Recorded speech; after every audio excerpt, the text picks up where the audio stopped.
Bayangkan jika seluruh kebenaran yang kamu yakini selama hidupmu ternyata keliru sejak awal. Bagaimana jika bumi yang kita pijak ini sebenarnya tidak pernah diam?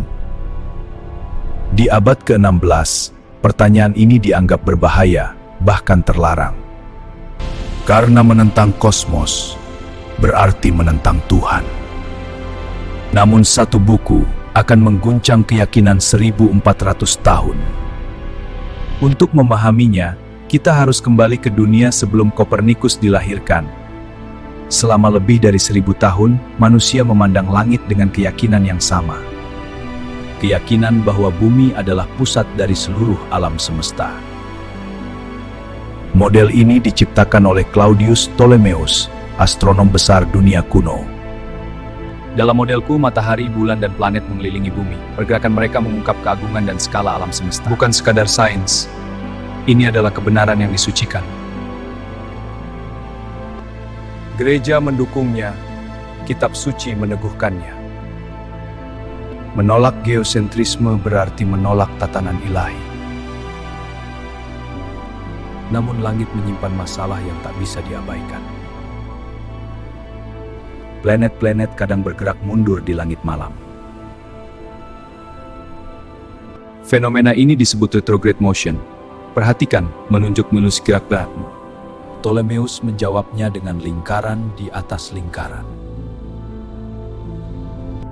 Semakin lama, model itu semakin rumit dan rapuh. Kesempurnaan kosmos terasa semakin dipaksakan. Di tengah dunia inilah, seorang anak dilahirkan di Polandia. Namanya Nicolaus Copernicus. Dia tumbuh bukan sebagai pemberontak, tapi sebagai sarjana. Dia mempelajari hukum, kedokteran, dan matematika. Dan dia adalah bagian dari gereja Katolik itu sendiri. Namun pikirannya mulai berkelana ke arah langit. Pertanyaan pertama, lahirnya ide heliosentris. Di sanalah, pertanyaan pertama mulai terbentuk dalam benaknya. Mengapa perhitungan langit terasa begitu rumit dan tidak alami?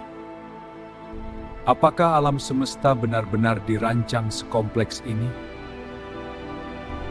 Kopernikus mulai mengamati, bukan sekadar menerima. Malam demi malam, langit menjadi ruang kerjanya. Dia mencatat, menghitung, lalu menghitung kembali. Dan perlahan, sebuah pola mulai muncul. Bagaimana jika bumi bukan pusat segalanya? Bagaimana jika matahari yang diam di tengah? Dan bumi hanyalah salah satu planet yang bergerak. Ide ini sederhana, namun mengguncang segalanya. Retrograde motion tiba-tiba masuk akal. Tidak ada lagi lingkaran palsu yang dipaksakan. Langit terasa lebih jujur dan elegan. Namun kebenaran ini sangat berbahaya. Karena ia meruntuhkan posisi istimewa manusia. Dan menggoyahkan fondasi otoritas berabad-abad. Kopernikus menyadari dunia belum siap mendengarnya. Maka ia memilih diam dan menunggu. Namun idenya terus hidup di atas kertas. Komentariolus, ketakutan Kopernikus, dan keputusan menunda publikasi selama puluhan tahun. Sekitar tahun 1510, Kopernikus mulai menulis dengan sangat hati-hati. Tulisan itu berjudul Komentariolus, sebuah komentar kecil yang berbahaya. Di dalamnya heliosentrisme dijelaskan tanpa kompromi. Bumi bergerak, matahari diam di pusat segalanya. Ide ini terlalu besar untuk diumumkan ke dunia. Aku hanya membagikannya pada segelintir sahabat terpercaya. Kebenaran ini risikonya, Nikolaus. Revolusi surga. Kebenaran yang menggetarkan, namun takut akan kekacauannya. Mereka tahu ide ini bisa menghancurkan reputasi dan hidupnya. Kopernikus memilih bertahan dalam kesunyian.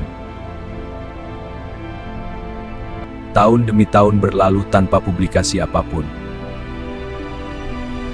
Namun perhitungannya terus disempurnakan dalam diam.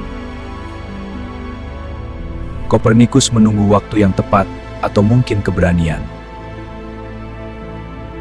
Dunia di luar terus berjalan tanpa menyadari revolusi tersembunyi. Sementara satu buku menunggu untuk mengubah segalanya. 30 tahun adalah harga dari kebenaran berbahaya. Hingga seorang murid datang membawa desakan terakhir. Namanya Georg Joachim Rheticus. Kopernikus, engkau tidak bisa terus bersembunyi. Aku takut kekacauan, Rheticus. Kebenaran akan menang. Berdirilah bersamaku. Bahwa dunia harus diberi kesempatan untuk mengetahui kebenaran. The Revolutionis dicetak, isi buku dibedah, dan momen kematian Kopernikus. Dan akhirnya, Kopernikus pun setuju untuk menerbitkannya. Tahun 1543, mesin cetak mulai bekerja. Halaman demi halaman, sebuah revolusi dicetak dengan tinta. Judulnya De Revolutionibus Orbium Coelestium. Sebuah judul sederhana untuk gagasan paling radikal. Buku ini dibagi menjadi 6 bagian utama. Di dalamnya Kopernikus menjelaskan tatanan kosmos baru. Matahari berada di pusat, bukan bumi. Bumi berputar mengelilinginya, setia pada orbitnya. Dan bumi juga berputar pada porosnya sendiri. Siang dan malam bukanlah keajaiban, melainkan gerakan. Retrograde motion hanyalah ilusi perspektif. Kesederhanaan menggantikan kerumitan yang dipaksakan. Semua dijelaskan dengan matematika yang ketat. Namun Kopernikus tetap berhati-hati. Sebuah surat pendahuluan ditambahkan tanpa seizinnya. Andreas Osiander added a letter of introduction without permission. A preface was added to the work, without the author's consent, warning that truth must not descend into chaos. Isinya menyebut teori ini hanya sebagai hipotesis. Bukan kebenaran fisik, hanya alat matematika.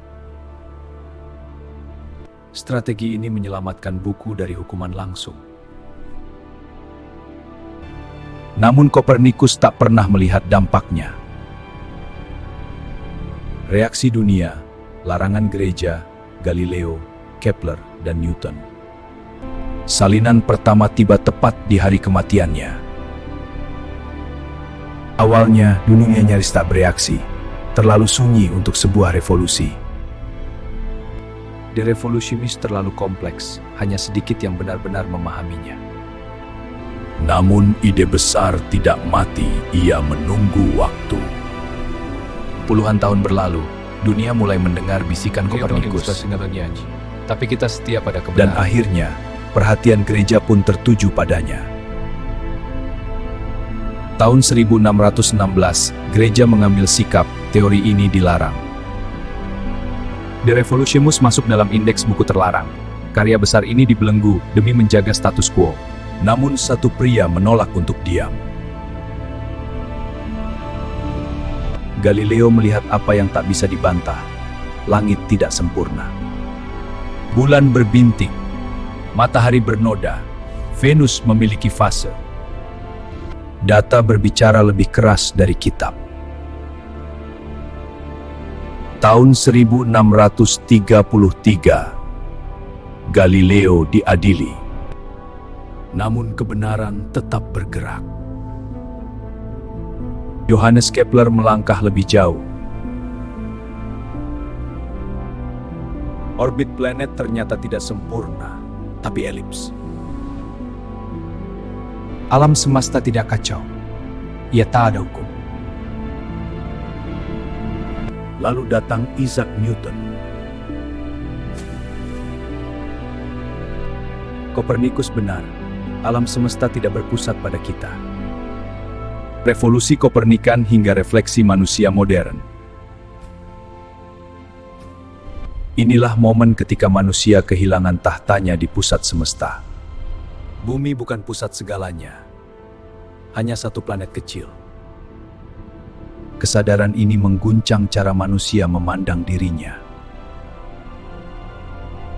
Inilah yang disebut revolusi Kopernikan. Bukan hanya revolusi sains, tapi revolusi cara berpikir.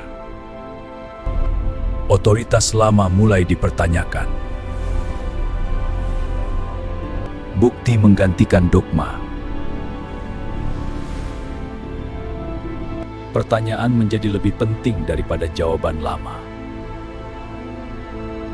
Dari sinilah metode ilmiah tumbuh, melalui pengamatan dan pencatatan yang teliti.